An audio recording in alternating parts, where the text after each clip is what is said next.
Bismillahirrahmanirrahim.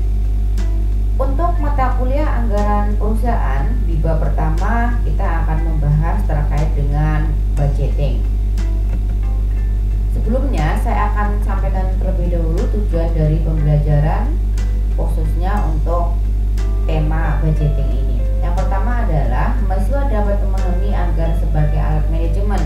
Yang kedua, dapat menjelaskan pengertian anggaran dan anggaran perusahaan. Ketiga, dapat menjelaskan syarat dalam penyusunan anggaran. Yang keempat, dapat menjelaskan ruang lingkup anggaran perusahaan. Yang kelima, dapat menjelaskan faktor-faktor anggaran perusahaan. Yang keenam, dapat menjelaskan tujuan dan manfaat anggaran perusahaan. Yang ketujuh, dapat menjelaskan fungsi anggaran perusahaan. Serta kedelapan, dapat menjelaskan hubungan budgeting dengan accounting. Kesembilan, dapat menyebutkan tahap-tahap penyusunan anggaran perusahaan. Dan yang terakhir adalah mahasiswa dapat menjelaskan kelemahan anggaran perusahaan. Bicara tentang budgeting, kita harus memahami dulu apa sih budgeting itu. Jadi budgeting ini ialah proses penyusunan anggaran. Budgeting adalah sebuah perencanaan kerja yang dituangkan dalam angka-angka keuangan baik jangka pendek ataupun jangka panjang. Pertama kita bahas anggaran sebagai alat manajemen. Jadi kalau sebuah perusahaan itu sudah banyak melakukan kegiatan, pastinya akan semakin kompleks ya dalam penyusunan anggaran. Oleh sebab itu diharapkan bahwa perencanaan ini, anggaran-anggaran ini dibuat secara cermat. Nah, sebelum menyusun anggaran perusahaan harus menyusun rencana strategis terlebih dahulu. Rencana strategis ini disusun berdasarkan hasil analisis kekuatan dan kelemahan internal perusahaan dan hasil analisis dari ancaman dan kesempatan eksternal perusahaan. Rencana ini biasanya dibuat dalam jangka panjang ya, antara 5 sampai 10 tahun. Nah, rencana strategis ini diterjemahkan dalam tujuan jangka pendek, jangka panjang dulu ya, kemudian diterjemahkan dalam tujuan jangka pendek. Oke. Dari hal tersebut kita bisa mengambil sebuah kesimpulan bahwa pengertian anggaran itu adalah suatu rencana kegiatan yang disusun secara sistematis yang dinyatakan dalam satuan moneter dalam periode yang akan datang. Secara umum ini ya, kita mungkin lebih bisa membahas secara inti apa sih yang terkandung dalam pengertian anggaran tersebut di atas gitu ya. Nah, yang pertama itu bahwa di sini anggaran itu harus bersifat formal. Maksudnya apa? Maksudnya adalah bahwa anggaran ini tuh harus disiapkan gitu atau sengaja dibuat itu secara sungguh-sungguh, secara betul-betul begitu. Jadi bersifatnya formal. Yang kedua adalah bersifat sistematis. Anggaran ini harus disusun berdasarkan logika ya, logika sesuai apa tidak gitu ya dengan kegiatannya. Jadi harus kira-kira gambarannya itu harus jelas begitu.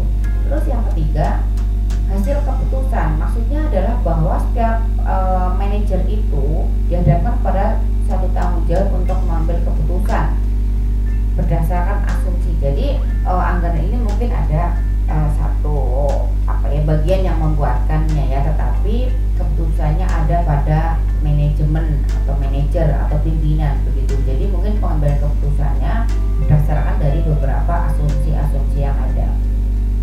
Terus yang keempat adalah aplikasi fungsi manajemen. Jadi keputusan yang diambil di sini merupakan pelaksanaan fungsi manajer dalam perencanaan dan pengawasan. Gitu. Jadi harus artinya keputusan itu melibatkan kayak gitu kesiapan manajer dari apa saja, dari perencanaan dan bagaimana pengawasannya. Oke.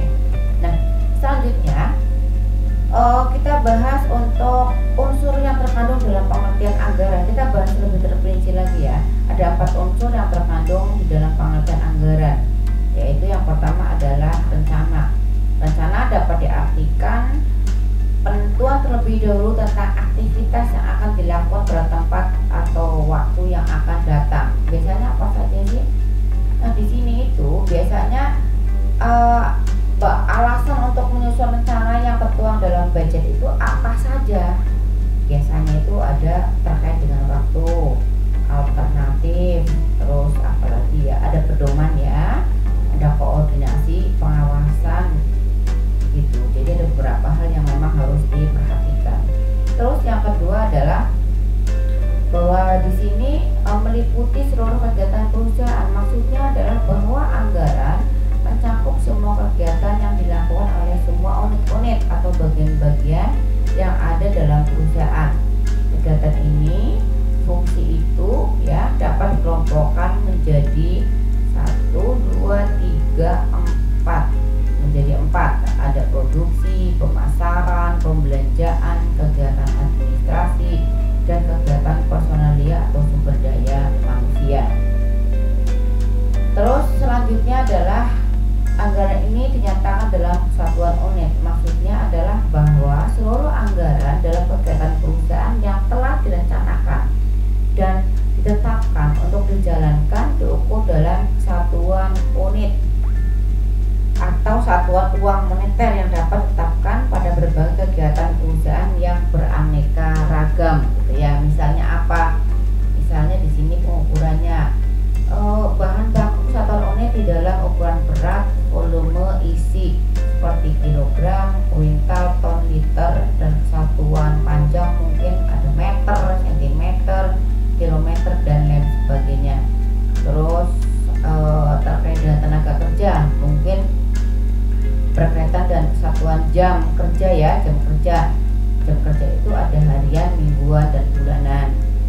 Terus ada berkaitan dengan listrik, mungkin listrik itu ada kilowatt ya, watt, dan lain sebagainya.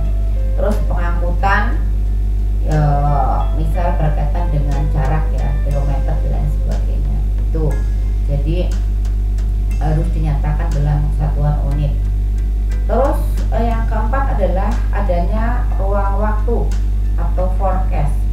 Anggaran yang dibuat berlaku untuk waktu tertentu di masa yang akan datang. Dengan demikian anggaran merupakan taksiran ramalan ya, forecast tentang apa yang akan terjadi, beberapa jumlah uang yang sesungguhnya akan terpakai, serta apa yang dilakukan di waktu yang akan datang.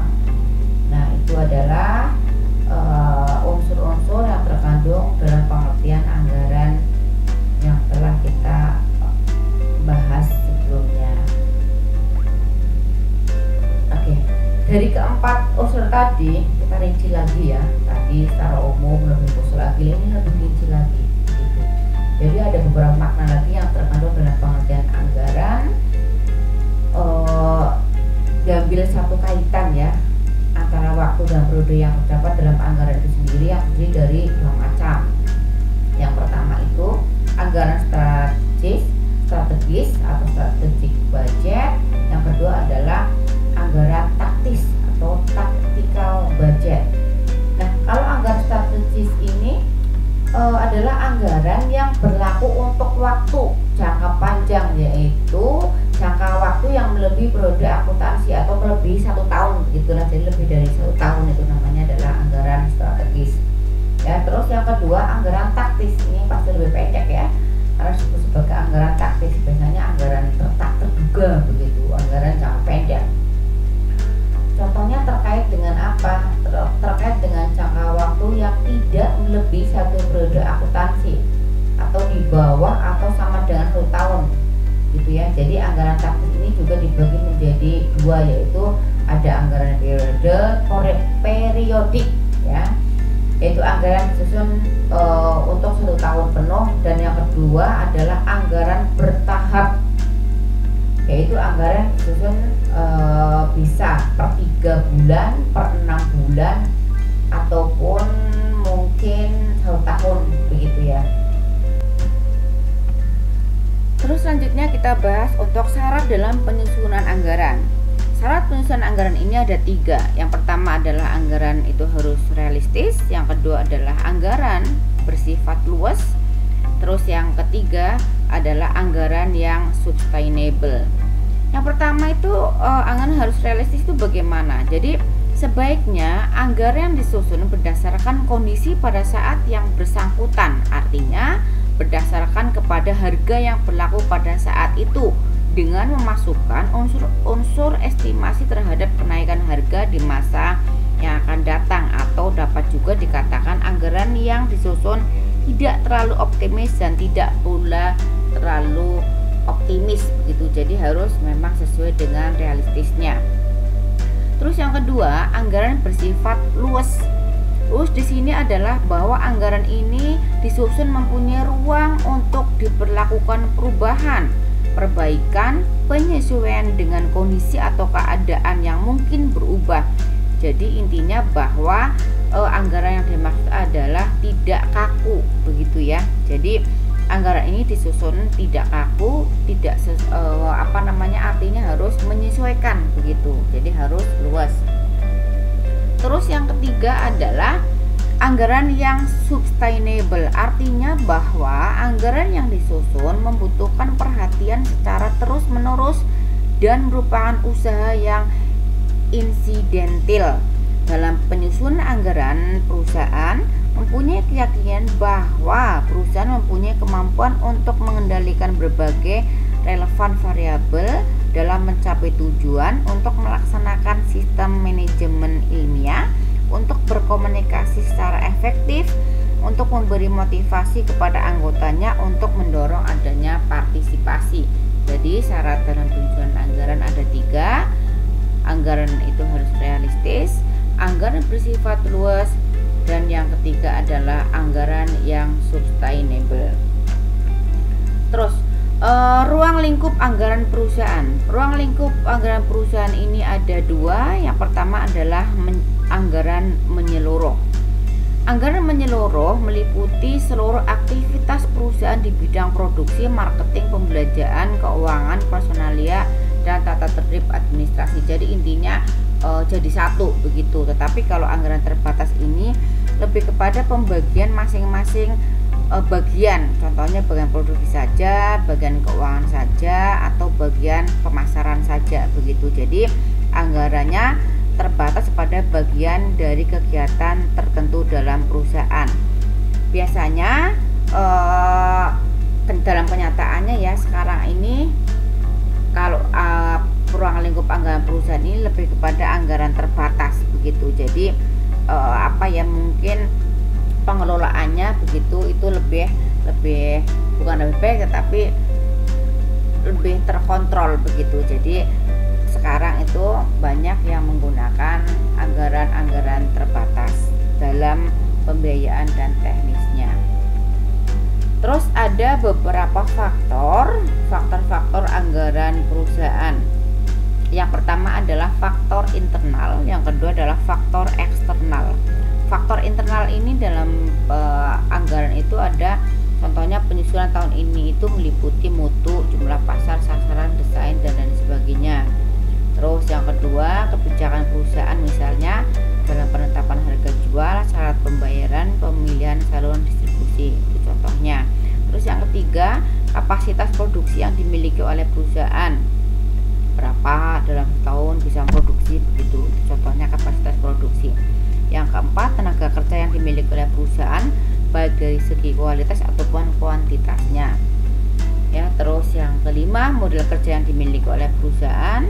Terus yang keenam, kebijakan perusahaan yang berkaitan dan fungsi perusahaan seperti di bidang pemasaran, produksi, pembelanjaan, administrasi, dan personalia. Terus faktor eksternalnya seperti apa?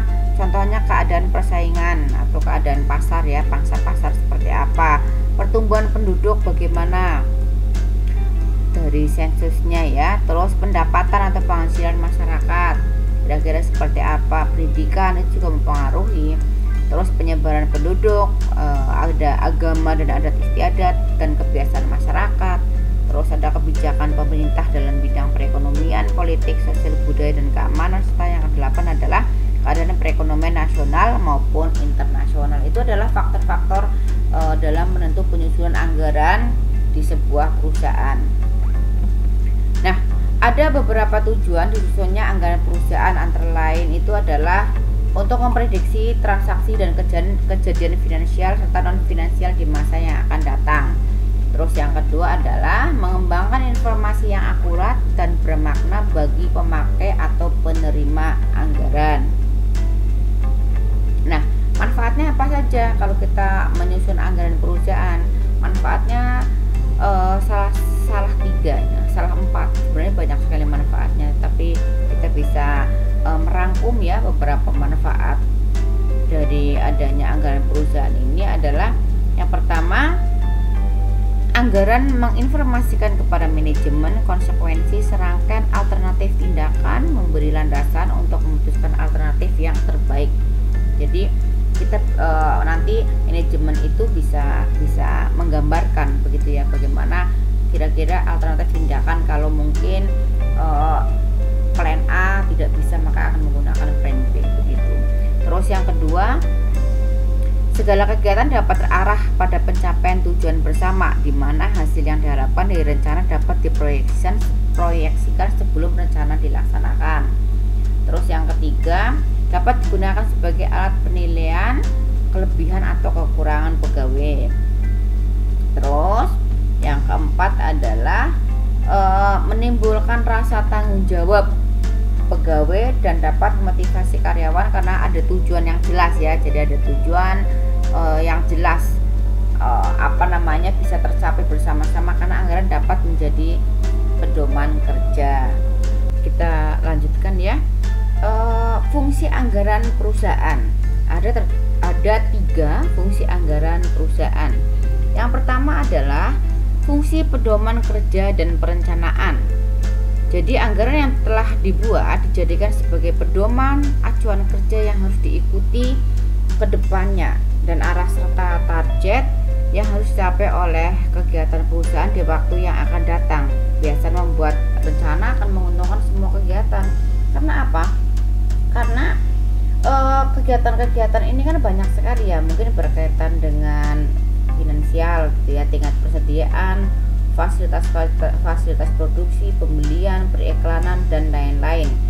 Jadi kegiatan tersebut itu didasari pada penyelidikan, studi dan penelitian gitu ya. Jadi budget ini itu sangat bermanfaat untuk para manajer ya, mempelajari masalah yang berhubungan dengan kegiatan yang akan dilakukan. Jadi dengan kata lain, sebelum merencanakan kegiatan, maka manajer mengadakan penelitian dan pengamatan terlebih dahulu. Itulah fungsi pedoman kerja dan perencanaan. Terus selanjutnya adalah fungsi koordinasi. Di sini fungsi koordinasi adalah membantu mengkoordinasikan faktor sumber daya manusia dengan perusahaan. Seringkali ya terjadi kasus di mana bahwa para manajer ini tidak tahu apa yang akan dilakukan di tahun-tahun mendatang begitu. Jadi kadang-kadang ini yang mengakibatkan para manajer ini frustasi, pusing gitu ya, stres gitu ya. Bagaimana cara mengatasinya? Oleh sebab itu, kalau penyusunan rencana dan budget ini itu terperinci, ini bisa membantu para manajer untuk mengatasi masalah-masalah tersebut gitu. Maka nanti akan akan kembali merasa adanya hubungan antara kemampuannya dan perusahaan yang dipimpinnya begitu. Terus yang ketiga itu adalah fungsi pengawasan. Untuk mengawasi kegiatan-kegiatan pengeluaran tujuan utamanya adalah dari perencanaan memilih kegiatan yang paling menguntungkan. Jadi mana yang paling menguntungkan? Contohnya banyak kegiatan ya, ada kegiatan promosi penjualan, ada kegiatan-kegiatan yang lainnya. Ini mungkin kadang-kadang yang mengeluarkan terlalu banyak biaya. Promosi kan pasti paling biayanya paling tinggi begitu ya.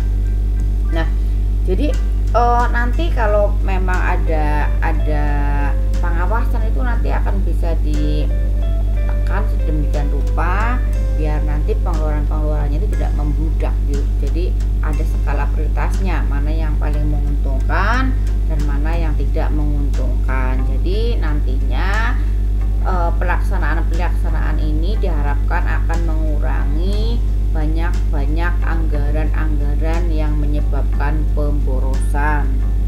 Ya, itu adalah fungsi anggaran perusahaan. Nah, selanjutnya adalah apa hubungannya budgeting dengan accounting? Accounting bagi suatu perusahaan merupakan bahasa perusahaan, language of business. Artinya dengan accounting orang dapat mengetahui keadaan perusahaan seperti keadaan besar kecilnya perusahaan, keadaan kesehatan, keadaan luas, maju mundur, dan lain sebagainya. Ya, dengan demikian accounting merupakan alat informasi agar orang mengerti dan mengetahui tentang keadaan perusahaan. Alat informasinya berupa apa? Alat informasi accounting ini berupa laporan keuangan yang dihasilkan oleh accounting. Nah, laporan keuangan ini bisa berupa laporan rugi laba, terus apalagi ya, laporan arus kas ya. Ada lagi mungkin laporan perubahan modal, terus laporan neraca gitu ya, dan laporan atas laporan keuangan. Itu adalah beberapa yang alat informasi yang dihasilkan oleh accounting. Tahap-tahap dalam penyusunan anggaran perusahaan. Jadi sebelumnya ini para penyusun atau para ahli anggaran ini atau tim anggaran itu menyusun anggaran ekonomi ini, anggaran perusahaan ini berdasarkan teori praktek dan prediksi perubahan situasi ekonomi, sosial, dan politik. Kalau secara teori ini adalah pembuatan anggaran berdasarkan pengetahuan ekonomi perusahaan. Jadi berdasarkan pengetahuan ekonominya, di mana titik center perusahaan itu adalah mencari laba ya. Jadi ya berkaitan dengan bagaimana cara kita memperoleh laba dengan maksimal, ini seperti itu. Penyusunan anggaran selanjutnya itu berdasarkan praktek. Jadi pembuatan anggaran berdasarkan pengalaman praktek atau berdasarkan data histori dari tahun-tahun sebelumnya untuk diolah, terus nantinya digunakan sebagai pedoman untuk membuat anggaran di tahun yang akan datang. Misalnya namanya peramalan gitu ya. Jadi cara ini memang lazim digunakan karena lebih mudah untuk dapat diketahui ya jika kondisi ekonomi dan sosial politiknya itu stabil. Jadi akan lebih tahulah peramalan di masa yang akan datang seperti apa begitu. Nah, jadi pada saat menyusun anggaran perusahaan itu harus sistematis yang tadi sudah kita bahas di awal ya, dan sesuai dengan tahapan step by step begitu. Jadi tahapannya apa saja di dalam penyusunan anggaran perusahaan. Untuk kegiatan operasional perusahaan itu ada 6 tahapan ya. Membuat peramalan penjualan terlebih dahulu, anggaran penjualan, anggaran produksi, anggaran bahan baku, menyusun anggaran tenaga kerja langsung, dan menyusun tarif biaya overhead pabrik. Jadi itu harus dilakukan step by stepnya. Nggak mungkin kita dua dulu nanti baru satu, nggak mungkin. Jadi diramalkan dulu, terus nanti disusun anggarannya, terus anggaran penjualannya, anggaran produksinya, bahan baku, sampai kepada tenaga kerja langsung, dan menyusun tarif biaya overhead pabrik. Itu yang nanti akan kita bahas satu persatu dalam teori anggaran perusahaan dan juga di praktikum anggaran perusahaan. Nanti kalian bisa lihat di video-video yang sudah saya share sebelumnya ya. Oke. Nah, di dalam penyusunan anggaran perusahaan ini juga tadi kita udah bicara kelebihannya ya, ada 4 kelebihan gitu. Saya tuliskan di sana walaupun banyak kelebihannya, tapi juga di sini ada beberapa kelemahan dari anggaran perusahaan gitu. Jadi tadi ya, walaupun anggaran perusahaan telah dirancang dengan sebaik mungkin, tetapi tetap aja ada kelemahannya atau ada kekurangannya. Yang pertama, anggaran dibuat berdasarkan taksiran dan asumsi, ramalan begitu, sehingga mengandung unsur ketidakpastian. Prediksi kegiatan bisnis di masa mendatang belum tentu tepat atau belum tentu mendekati kenyataan.